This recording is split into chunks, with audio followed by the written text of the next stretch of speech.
with all of you. I'm Andrea Graham, and on behalf of CBITS and in partnership with the with the Society for Digital Mental Health, I'm really thrilled to be introducing you to our kickoff webinar of the season called The Future of. We are bringing together, as we've done for many years, but bringing together thought leaders across sectors to explore pressing issues that are shaping the future of our field. It's a challenging time right now for research, for healthcare, and also one filled with great promise. And our goal is to be really focusing in on these hot topic issues that can drive digital mental health forward. So we're thinking about topics from artificial intelligence, as we'll talk about today, to policy and regulation, the power of partnerships, the next generation of investigators. We're asking experts how we can turn potential obstacles into opportunity.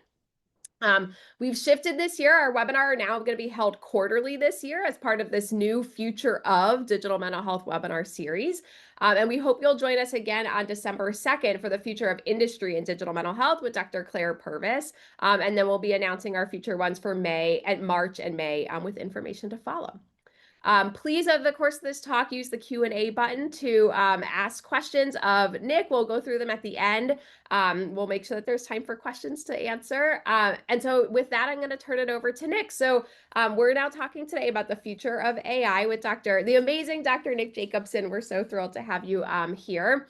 And we're kicking off with this future of AI and digital mental health. And so Dr. Jacobson's Associate Professor in Biomedical Data Science, Psychiatry, and Computer Science at Dartmouth College. And he directs the most fabulous lab name, AIM High Laboratory, of the Director of the AI and Mental Health, Innovation and Technology in Guided Healthcare Lab, with a research focus focusing on leveraging technology to improve mental health care to ensure and enhance assessment and treatment of anxiety and depression. And we're thrilled to hear about his work today developing Therabot, the first fully generative AI for psychotherapy, which was published in the New England Journal of Medical AI. And we look forward to your talk today. Thank you, Nick. Thanks, Andrea. And thanks everybody for coming, taking your time to actually hear a little bit of this. I'm really happy to share this work with you all, and also really happy to take any questions that you might have along the way.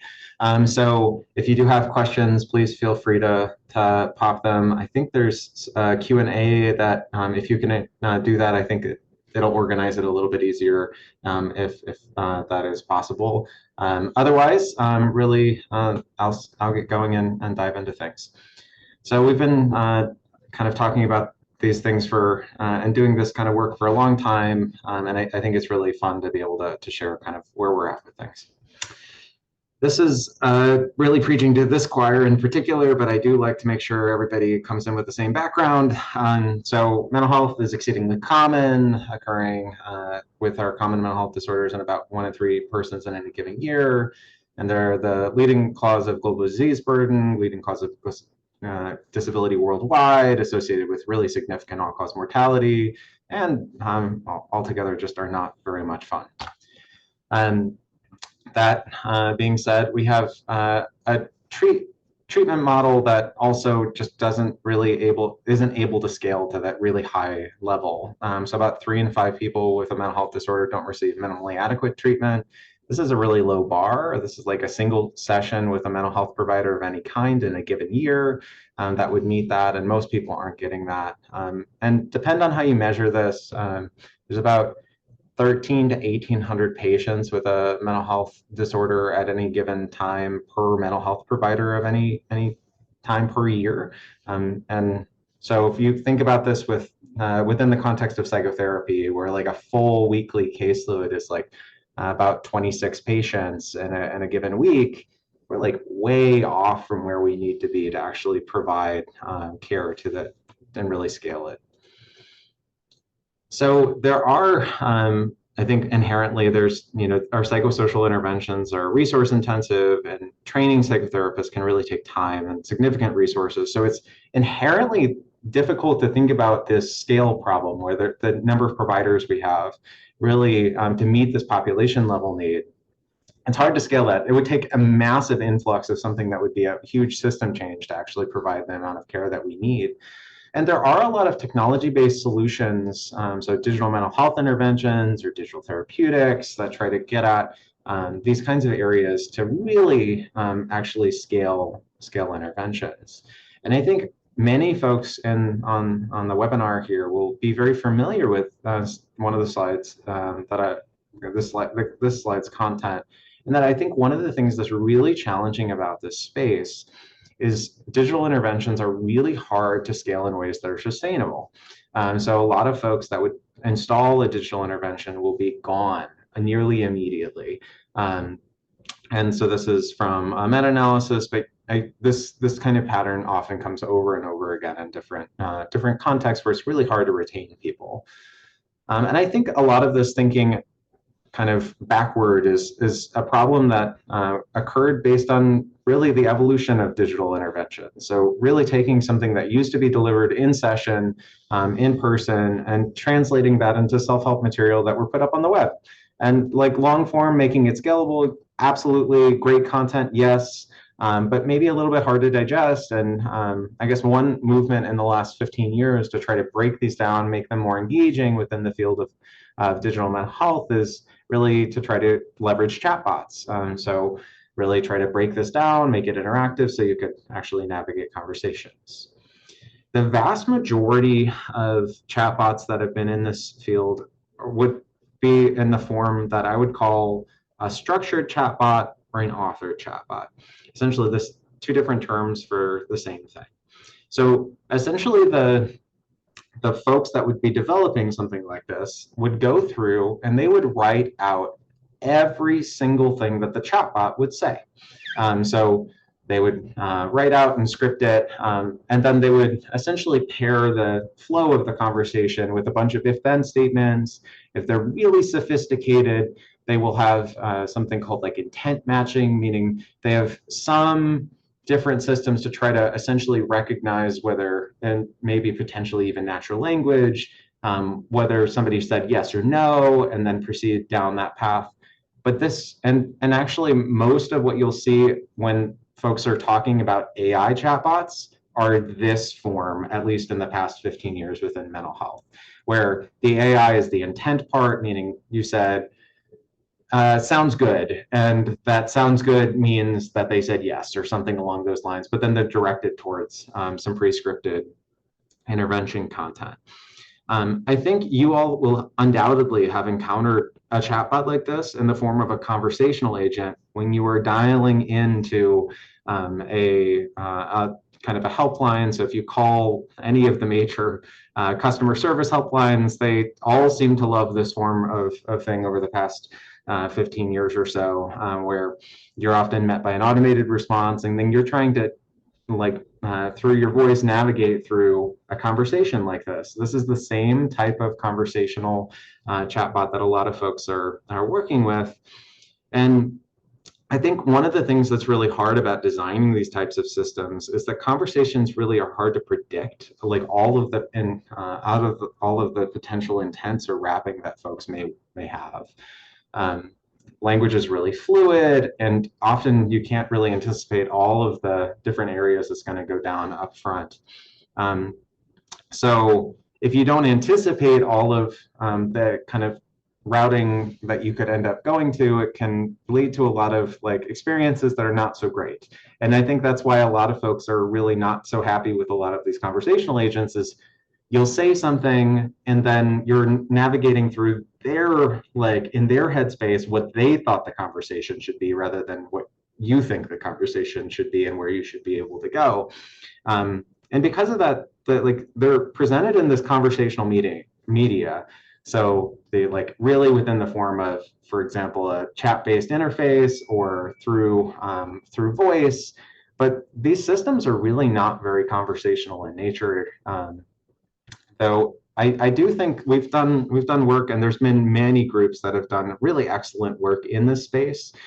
And they're not very conversational, but I do think that they do work at least moderately within the field. And we've done some work with folks in Palo Alto University, so Eduardo Bungi, and then Bart Taylor and Ellen Fitzsimmons-Craft, and I think really fantastic in trying to make this more engaging and more digestible, but still, I think, fundamentally a little bit limited by the technology that they're employing. I think one of the things that's really hard to do in these pre-routing options is something that really mirrors what the experience can be with humans, where when you're talking to another person, they will change what they say pretty dramatically based on what you say often. And that experience, like responding and having being acknowledged, and actually kind of this level of tailoring and personalization, I think is a really big part of what can form this bond between an individual and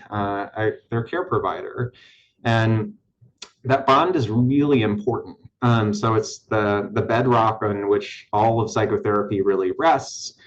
So that's the most well-studied construct within psychotherapy as to what makes it work. And I think really doing something to try to promote that connection is really, really important, but it's really difficult to emulate via some kind of other automated approaches in the past. And I think that also hinders engagement. I think one of the other things that's really hard to design within digital interventions, so these interventions that are scalable, is comorbidity. So I think one of the most folks that have a mental health disorder will not just have one, they will have multiple. And the comorbidity can be really complex and interconnected. And kind of the most interventions that you would get in a digital intervention frame, like about as personalized for comorbidity as you'll get, is something that's modular, meaning you would get, so let's say you had social anxiety disorder and you had alcohol use disorder. You might get a module for social anxiety and you might get a module after that for alcohol use, or vice versa in terms of the sequencing. And there are some groups that will focus on a particular area of intersection at a time. So they're like, are going to really focus on maybe alcohol use and co-occurring PTSD, but they are narrowed in on some of those areas. And because of all of the different intersections that can happen, digital interventions in the past haven't been able to really provide something that is really similar to what humans do in this kind of scenario, where you recognize that all of these types of things can be interconnected and can really not treat them as just separable binned issues. So if somebody has an alcohol use disorder and social anxiety disorder, they may often drink in social settings to try to abate that arousal that they're experiencing in the moment. And that is really important to actually think about as an interconnected system rather than two separate, like a drinking problem and then a problem with anxiety. So and humans do this all the time when they would actually do this in psychotherapy. But I think in this context, it's really been hard to do in other digital mental health interventions. So I think really what we're thinking about when we're trying to design a system is really something that actually addresses this interplay between conditions and not just single diagnosis. Diagnosis trying to real world mirror that real world complexity and also the real world settings that they could actually get in terms of what you might consider the gold standard of care, which is really humans when you can actually access them. So a lot of what we've designed, started setting out to do in 2019 was use generative AI for mental health treatment. So generative AI using large language models can deliver this personalized and adaptive response that's really tailored to an individual user input and has real potential for high user engagement due to this high interaction capabilities, or at least that's what we were thinking at the time, and now we certainly have more evidence for. In terms of why now, I think a lot of this is probably a slide that I don't need at this point, but machine learning has really, and this field has moved very quickly. So I think I would have thought about this slide in a large part because at 2019, when we set out with this, these were already these systems generally were able to really produce some pretty compelling and dramatic improvements in what this level of personalization and tailoring could afford. And in the past 6 years, the technology and advances and both technology and science has allowed really kind of really fluid syntactical text generation, which is really can allow us to remove these rule-based limitations that we've had in the past. A lot of you will have interacted with generative AI in the past or present. You may even have it open right now. I don't know. in terms of a lot of what you're probably familiar with if you've interacted with this and are not deep in the field is something like ChatGPT, provided by OpenAI, or Claude's, or Anthropic's Claude, or Google's Gemini. These types of general purpose tools are intended to try to do a little bit of everything. So trying to essentially provide all sorts of different types of interactions that could be, and with the user being satisfied, but they're, to my knowledge, have not been designed to really kind of provide evidence-based treatment for clinical treatment. And these apps really often are sitting, like a lot of both the companies themselves, but also in terms of like the broader landscape, a lot of the kind of companion spaces related to this, so companion applications or that kind of thing, are often directly incentivized for things that are at odds with what might be therapeutic best practice. So things like driving pure engagement or profit motives that would make you more likely to like an individual response that doesn't actually mean that you're likely providing the best care. And so there's a lot of risk and harmful incorrect responses that I think can happen. And these happen at scale. There's a lot of sensationalism surrounding a lot of these types of things within the media around some events that have happened related to really dramatic failures of generative AI. So within these general purpose settings, so suicide and folks that are dealing with a psychotic disorder where the psychotic disorder is amplified. I think the more profound thing that's happening within these general purpose systems is really like large scale pieces where they're providing responses that are often feel helpful to the user in the moment, but are actually really harmful because they're really trying to reduce negative affect in the moment. And a lot of these disorders that folks are coming to these AIs for is in large part driven to reduce that momentary negative affect. And a lot of their internal coping mechanisms are often trying to reduce these down. So engaging in reassurance seeking, engaging in different types of things, and having these types of models really help fulfill those what feel like immediate needs, when often dealing and sitting with our discomfort is part of what we actually need to do. So within this, our approach has been to develop a generative chatbot that can respond dynamically to a given user response with therapeutic response. My audio is going to be really terrible at the moment. I'm imagining you're hearing a helicopter flying over. I'm going to pause and switch over for just 1 second, and hopefully that'll improve the case here.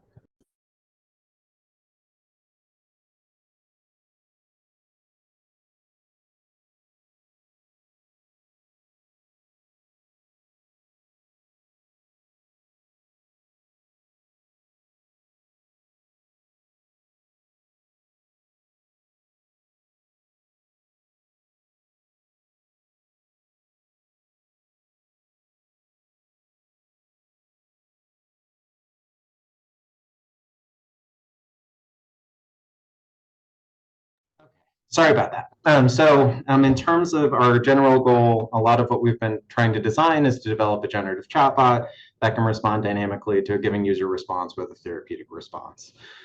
These chatbots work by example. So you would feed in some type of text corpus, and they will try to predict one word at a time what the response should be. So what would be an optimal type of data set for something where you are actually trying to produce something via chat is something that is a dynamic example of something that is actually providing a chat-based interaction. And a lot of this is possible based on modern time series kind of architectures that have been advanced in neural networks. So getting into this, starting at 2019, we had some early thoughts about what would really work well. We started trying to scale this and try to think about where we can train our first models on. And my first thoughts were that we needed a large amount of data and that it would have to be tailored to interactions that were happening. And so my first thought is, oh, well, let's train on mental health forum data. There's actually evidence that when you interact within a mental health forum, that folks often have some marginally improved outcomes over time by having that type of media. And so within the Cancer Survivor Network, for example, there's this really huge literature actually that has been evolving about how supportive that can be and how important it can be in terms of some of the stage within coping with mental health along the way.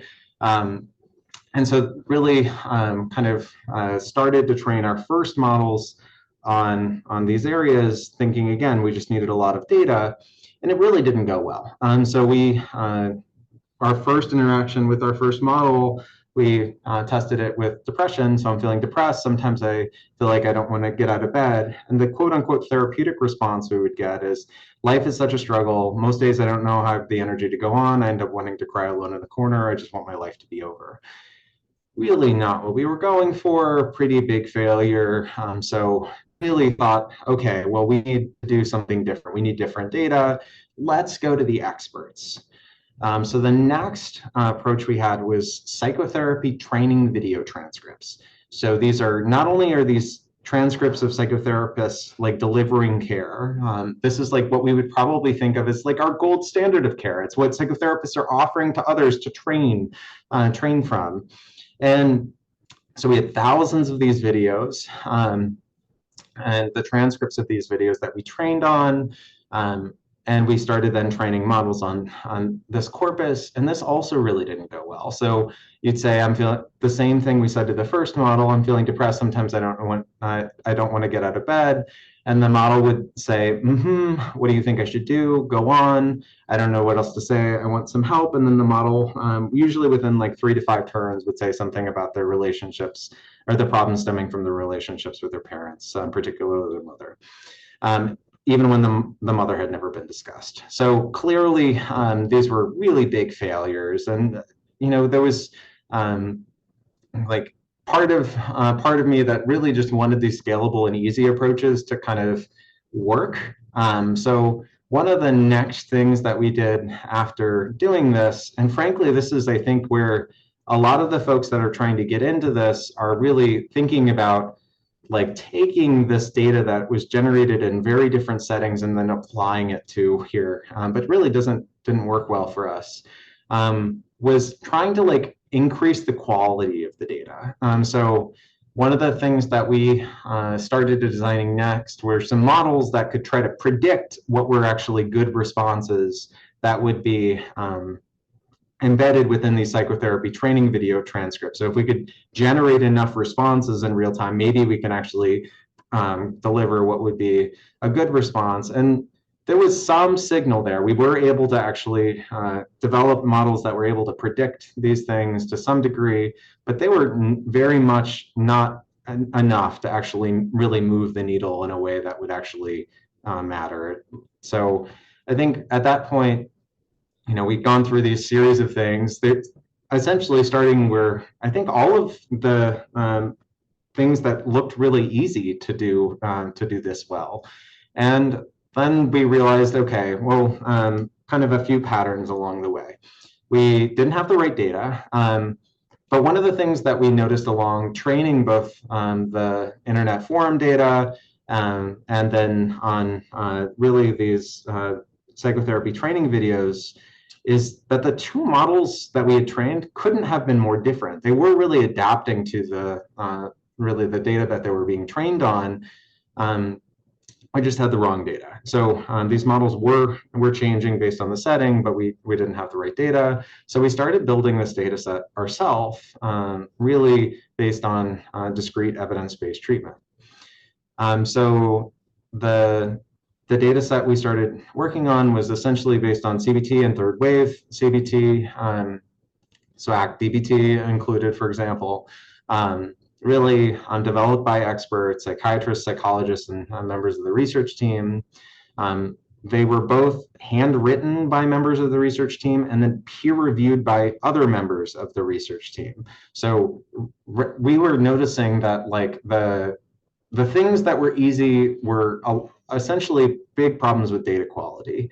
And so we were really focused on data quality when we're doing this. And that peer review, so both handwritten rather than generative, and then actually having folks then peer review other members to give them feedback, and before they actually becomes part of the training data, that any adjustments that are needed are actually taking place.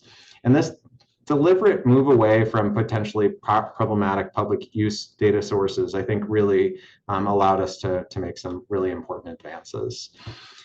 So internally, we've had a bunch of ratings of our system over time, and really, thinking about building this is the first benchmark that we had, was a bunch of internal responses. And so like the first model that we had trained at the end of 2018, so coming up on 6 years ago, about 1 in 10 of those psychotherapy transcripts we were evaluating as something that would actually be clinically appropriate, like evidence-based responses. So really quite bad. As we started designing our models that were based on training data that we were creating ourselves, so this really high quality training data, all of a sudden there were huge jumps in how the models were actually producing content, and that continued to improve over time as we continued to expand that corpus. So we've had over 100 people on the research team at this point, spend over 100,000 human hours designing the system that we call Therabot, and this is a big part of this. So like this last evaluation that I'm presenting here is like about 9 in 10 of our responses at this point, 6 months before the launch of ChatGPT, were this like evidence-based personalized content, actually was pretty happy with the high points of what the system could produce. I think one of the things that the next stage that we were thinking about before we would think about introducing the system is safety. And so we started doing something called purple teaming, which is essentially an effort where we try to attack or break the LLMs to try to provide unsafe outputs. So try to get them to act in ways that are dangerous, or worsen mental health or psychopathology. And when we found any evidence that there were places that, like the model, when we were trying to do these attacks, would provide anything that would be like really subpar, what we would do is then try to actually identify how the vulnerabilities come to be, and then develop and implement fixes that would actually correct that behavior in the future. The vast majority of what has worked at the core of things is within further training data. So further conversations that we're designing around these. So it's this iterative process where members of the team are both iteratively trying to test it, patch it, retest it, and we then did that for about 2 years before we moved on to other stages. I think when we're designing the system, one of the other big things up front is that we thought a lot about how we wanted to approach crisis management. So I think one of the things that you'll see folks coming to very different conclusions about how to handle crises is within a lot of the current foundation models, actually, where a lot of them will essentially, when you experience a crisis or disclose a crisis, essentially try to shut the conversation down and refer out. And when we were thinking about designing the system, like our thought that we came to in advance of all of these systems coming to widespread use is really not withholding potentially helpful resources that they're otherwise engaging with, even in moments of distress. So when crisis situations are detected, the immediate priority is definitely to connect the user with higher levels of care, and to trigger a crisis response. But we do that through the user interface on top of that. So we have a crisis button that would flash in those moments, that would illuminate, and then when they would click on that, that would direct them to 911 to access some of the nearest ER, or crisis text line, or the national crisis hotline. And so I think that's one of the ways that we were thinking about handling that. And then the other kind of piece when we were developing this is we also actually trained the model to deliver itself crisis crisis responses during these escalation periods, where if they're not willing to interact with other crisis care, that they actually still receive support that would potentially abate these high acuity moments. So at the same time that humans are actually then trying to reach out to them from the research team. This is the system we call Therabot. You'll see that it's essentially a chat-based application that works and is a native application for both iOS and Android. We have a little avatar that is animated and will change based on what you would put in terms of the content, and then would output a generative dynamic response. So we then tested this system in the first full randomized controlled trial of a fully generative AI in last summer. So this we then just published in the New England Journal of Medicine AI, and we have a preprint where I think it's actually fairly costly to access this if you don't have subscriptions to it through a university, but we have a preprint where you can kind of read the full details as well. In terms of the study design, we had 210 people that were part of this randomized control trial. The randomized control trial was a little bit unconventional in terms of the groups that we started with. So I mentioned a little bit of like the benefits of generative AI being that it can target so many different clinical conditions.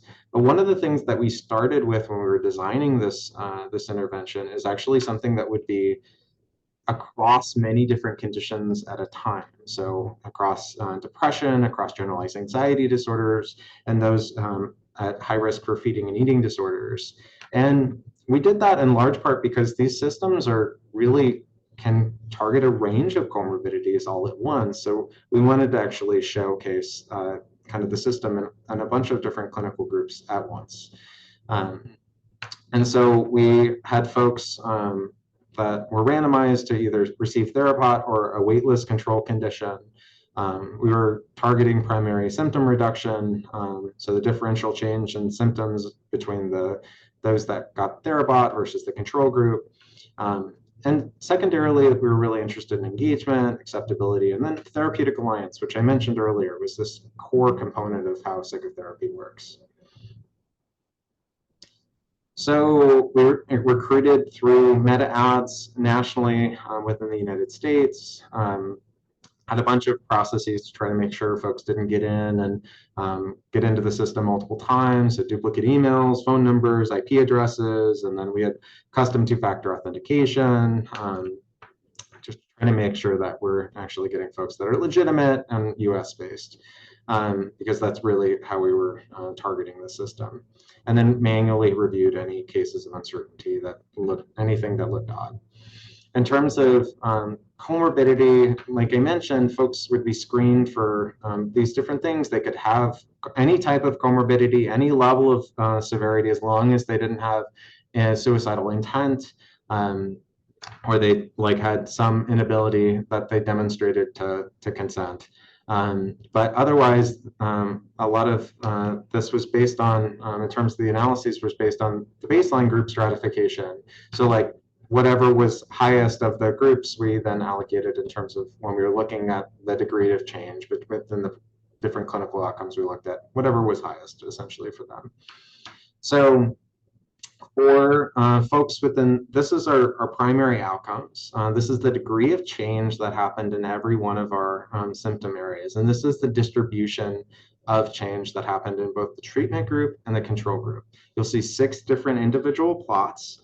Of these are essentially density plots that are representing the distributions of changes that happened. So in the top, you'll see the top 2. You'll see the ones that are labeled PHQ, that's our change in depressive symptom severity. You can see, for example, that the blue in every one of these plots is to the left of the red. The blue is the treatment group, so those that were given access to Therabot. The red is the control group. So you can see as a group, there's pretty large changes that happened in the treatment group relative to the control group. In terms of our effect sizes for depression, they were between zero point 0.8 and zero point 0.9. For generalized anxiety disorder symptoms, they were very similar, around 0.8, and for eating disorder symptoms, around 0.6 and 0.8. So really pretty large effects for symptom change, which, in a lot of ways, I think we're like expected. We'd been designing this system for so long and testing it for so long, we expected that it would deliver good care. So this part, we were happy about, but not surprised by. I think one of the things that was surprising was like the degree to which folks had a working alliance with Therabot. So we used the same measure, the short version of the working alliance inventory that's used widely in folks that are studying psychotherapy. And so we gave folks the same measure and asked them to rate, instead of their human provider, they were rating Therabot. And the outcomes that we got were so strongly converged with what we would see in other norms. So like really what we saw folks rating the Therabot system is really strong working alliance that really mirrored a lot of what we'd see in outpatient settings. We looked at user satisfaction, and really folks thought it was intuitive, easy to use. They liked the interface and design, and thought that they'd essentially use it on their own. Felt like a real therapist generally, and overall was pretty satisfied. I think I mentioned earlier on the engagement challenges, I think, in digital interventions. And so this was another thing that we were really interested in, is the degree to which folks would really stick with it. We didn't optimize directly for engagement in designing the system. So we didn't have like some reinforcement learning algorithm that was trying to design and change the system based on whether folks were likely to interact with it. And so I'm going to talk through this plot. And so on the left to right, you'll see the days in the study. So this is on the x-axis. You'll see what the first 4 weeks essentially is on left to right. And on the right, or on the y-axis, so vertically, you'll see that there's a different participant for each row. So each row of this is a different participant within the study. And this is the color on this depicts the number of messages that they sent per day. You'll see that as there are periods of white for folks that didn't interact with it as often as others. But as a whole, there was pretty sustained and high user engagement over the course of the study. The average person interacted with Therabot over 6 hours over the course of the study, and the study wasn't very long. So it corresponded with about 8 sessions of psychotherapy that they would have received. If we put that in terms of how much they would have received in like a comparable outpatient setting. So actually pretty good. We really did quite a lot of oversight within the context of this study. So we read every message that was sent to or from the response, or the chatbot in near real time. I didn't get a whole lot of sleep during the course of this trial because I was actually reading them myself for the first half of the trial. And I think because of this, we did have we wanted to make sure that should there be any moments that we need to intervene, that humans could intervene. And so we did that in ways that there were 15 instances that were required safety intervention. So really, these were in the areas of suicidal ideation most prominently. So folks that there were some folks that expressed suicidal intent during the course of the trial, and we definitely reached out to them on top of Therabot continuing to provide interactions during those times, and the crisis button flashing and illuminating.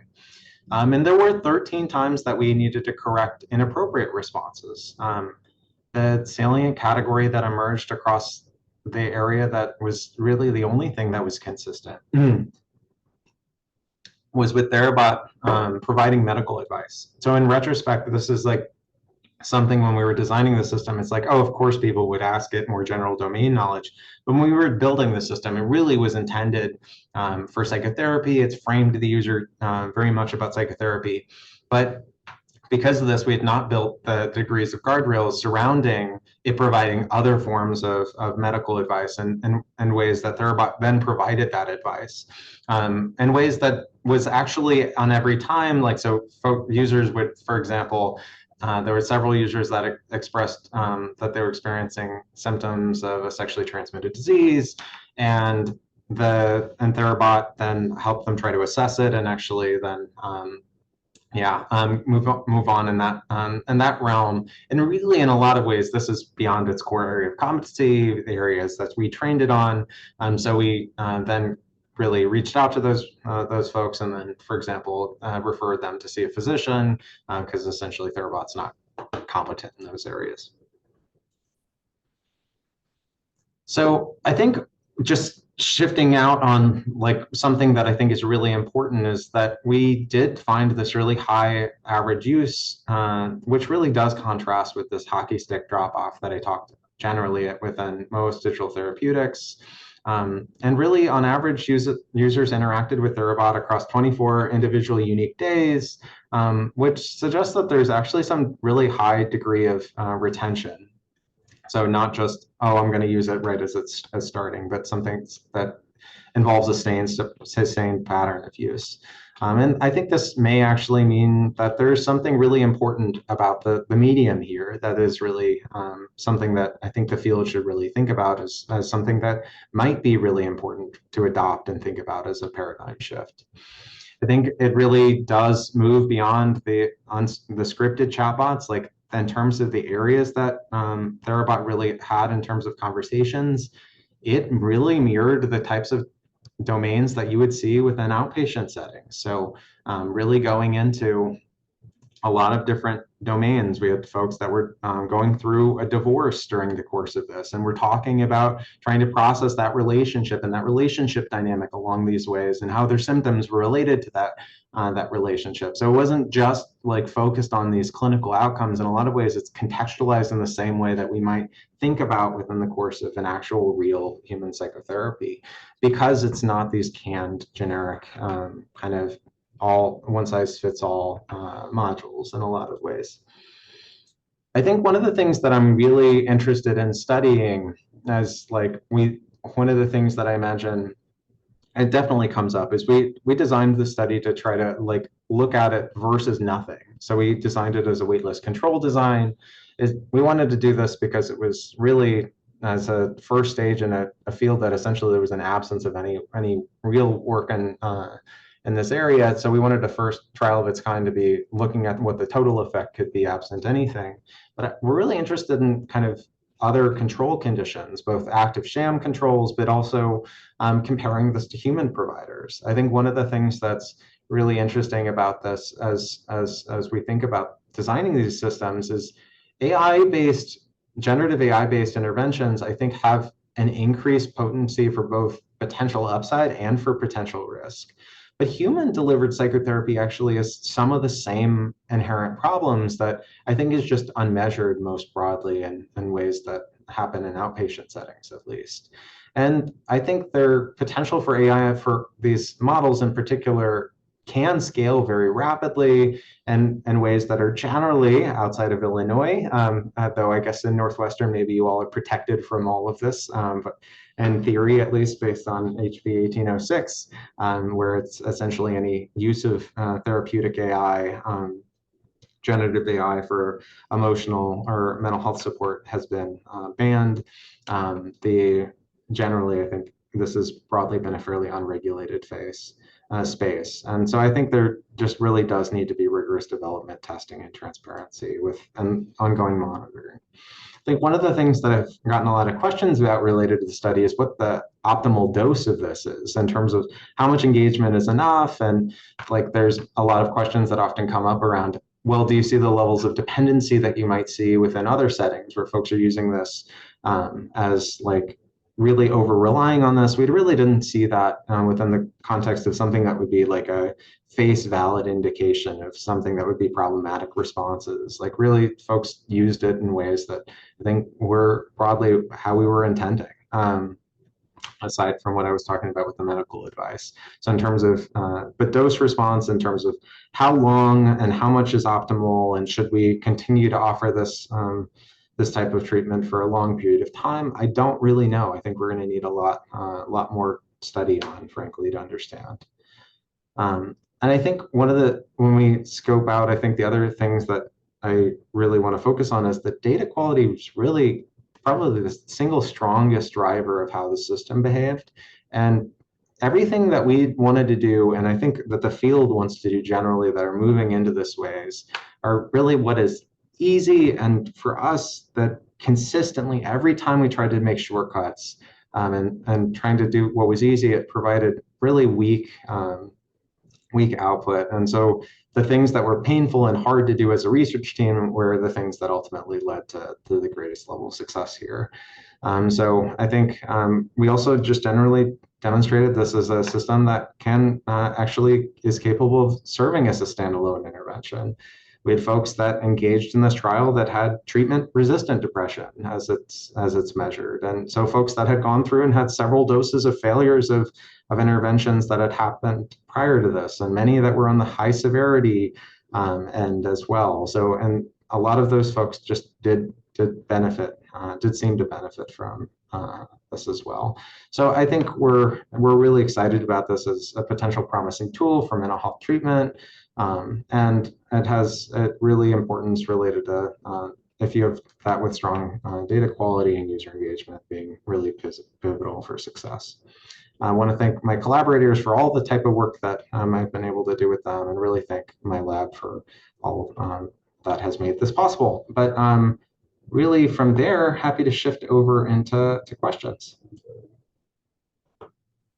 That was amazing. Thank you. You're already getting claps coming from the ether of Zoom. This was really fabulous. Hearts and claps. This is so cool. We have lots of questions, so I will jump in and sort of help navigate as we go through. One that I thought was very fun to start with was around the, where did I, oh, of course I lost it. One second. Why did you decide to include an animated avatar? Do you think that influenced Therapeutic Alliance? Yeah, we tried to design this for a couple of different reasons. I guess when we were thinking about designing it up front, we did want to do something that would actually help with establishing that alliance. But I think that the trade-off when we were thinking about this is we didn't want it to actually feel like a human. So the other kind of reason that we did this was also like a lot of these systems, especially like we started building this way before ChatGPT was out. So like, 3 years beforehand, and we're designing these interfaces around that. And frankly, one of the other concerns that we had was that folks would actually not realize that what they're talking to is not like a human, because like prior to this, at least a lot of broad spread awareness was not really in these areas. So we also wanted to kind of have the avatar that really looks like a robot in their face, and try to have a bunch of design elements to make sure that they knew it was, and like they did not lose touch of this is not a human that they're interacting with. So that's part of the other reason that we were thinking about developing this. So two related questions is, one, is Therabot available to people to use and or test out? It's not. So we're really only making it available within the context of trials. I guess if you were to happen to see when we were doing some recruitment, you could potentially get in through that route directly. That's really the only way that we're making it available. There are some folks that have taken up the name Therabot after us that you will see in this space. That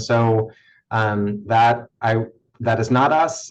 We are not making this available at this point, though we hope to do that with greater levels of evidence in the future. So not currently available out to the open.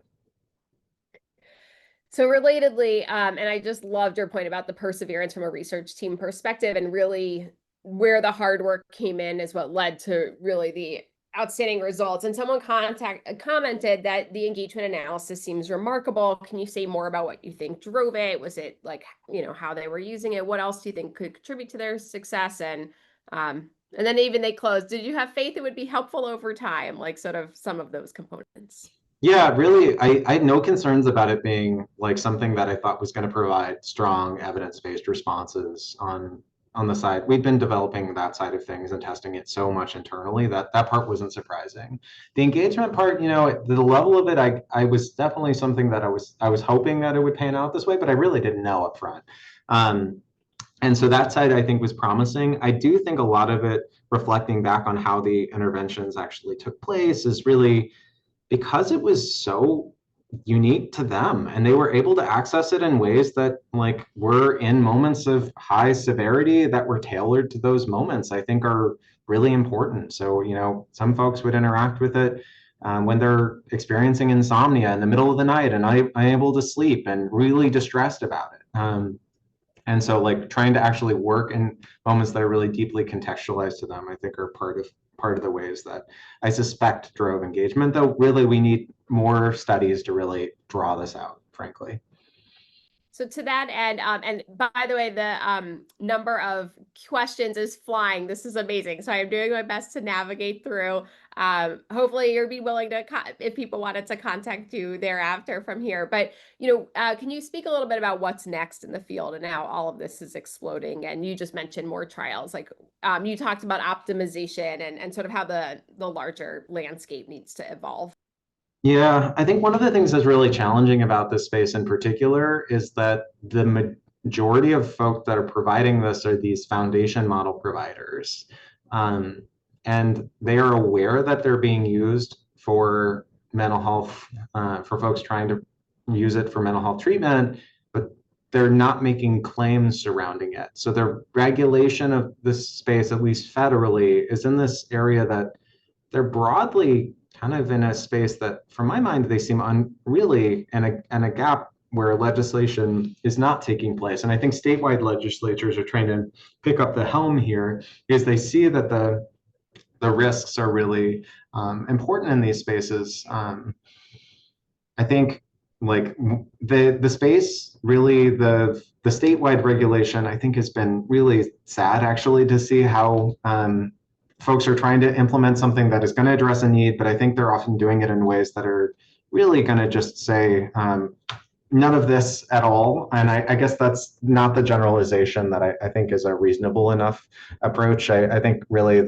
any product should be able to essentially provide evidence that it's safe and effective within this area. So that the few states that have implemented this, Illinois is I think the most dramatic example of this in my mind. But I think, yeah, not the right solution, though I do think there does need to be regulation surrounding this. And I think if folks are using this and aware that they're providing mental health treatment, essentially that they should have data that their product is capable of serving in a safe and effective way.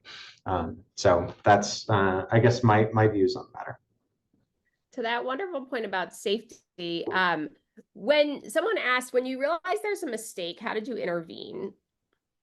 So we would call the user, call, text, and email the individual participant, and yeah, follow up with them. So like within the case of folks that were within the trial about providing mental like the referrals and things like that where they should see a physician, that's the kind of contact we had with them. And that was a member of the research team. Thank you. We've never had this many questions. This is absolutely amazing and speaks to your incredibleness. This is interesting. Someone's asking about the commercialization side in terms of what it would take to maintain like the human hours alongside maintaining that and how we could think about that. Yeah, I think the human hours are really an interesting one. I think a lot of folks are really concerned with when mental health providers think about this, where it's emulating some of the aspects that it can feel human to folks. There's a lot of folks that are really concerned about this from on the provider space. I don't think that any providers have any need for concern in their and any of this, and in large part because we're in this really, really large supply demand gap where they're benefiting from this hugely limited supply in terms of their like job stability. So the psychologists, for example, through recessions have had less than 1% unemployment rate, which is like that speaks to how much of a demand there really is. And I think that's part of what this like manifests in all these difficulty accessing care. If we had a huge sizable impact, if generative AI treated like half of all folks that actually had mental health concerns and they no longer met criteria for that, which would be like, oh my God, I can't imagine that actually happening and being that level of success with something like this. There would still be way too many people to go around. And if you think just about the folks that are unlikely to benefit from this because they're unlikely to trust it or unlikely to that's, I think there's from that standpoint, there's enough of those people. If that's all psychologists or mental health providers ever saw, that would be more than enough to continue having filled wait lists and difficulty accessing treatment still. So I think psychologists have nothing to fear in terms of their job stability. I do think that the systems are coming a long way in terms of what they can provide, but there's things that still they can't do. So a lot of like the interpersonal components and interpersonal effectiveness that can happen through psychotherapy, being the one-on-one and interacting in that way, I think is really hard to replicate through something like this. So I do think there's a lot of things that are uniquely part of that relationship and still really important. So don't want to think about that. But the other side of things with this is blended care, and I think so. Thinking about essentially layering generative AI in between, for example, sessions that would happen through human providers, and I think that's a lovely opportunity. But I think it's a challenging one, in that much like providers that would try to be treating the same patient, you need to be really on the same page about how treatment is going to be approached in terms of the model and like what the focus is on any given time within different clinical interventions, so that they essentially don't provide differing focus areas that are kind of overwhelming to the individual, or approach this through different treatment modalities, and then you get things that are directly contradictory or at odds with one another. That not a good patient experience. So I think those dynamics can come up here that I think are really important to get right. This has been amazing. I'm going to throw out one final question that I think is going to put us over the time. So I'll just mention, thank you everyone for joining today. This was an unbelievable kickoff in our new Future of Digital Mental Health webinar series. Join us in December. I think it's December 2nd. But you'll get emails. But here's the final question from Jeremy Eberly, and I just love this idea is, are there currently measures of uncertainty for AI responses? So like whether the user's presentation's too different for the training data to provide reliable responses, or at the level of individual responses for a given user. I just thought that was quite thought-provoking and a nice direction for the field. Yeah, and you'll solve it for all of us. There's a lot of ongoing work trying to do this and all layers within generative AI. We do have internal methods to try to quantify areas that evolve high fluidity and responses in real time and intercept those before they're displayed to the user. And so a lot of this are essentially getting at like that kind of quality that underlies both kind of very high uncertainty, or also underlies a lot of what could be potentially hallucinations, confounding factors where the model is likely actually making things up essentially. So yeah, that's we do have internal systems. We don't have time to get into the weeds there, but yes, there are methods that we have that try to address these types of things, though there's a lot of ongoing work to try to abate and improve these systems along the way. Thank you for your expertise, for your enthusiasm, and just your work to push forward the future of our field. So thank you so much. This has been amazing. Thanks, folks. Appreciate it. Bye.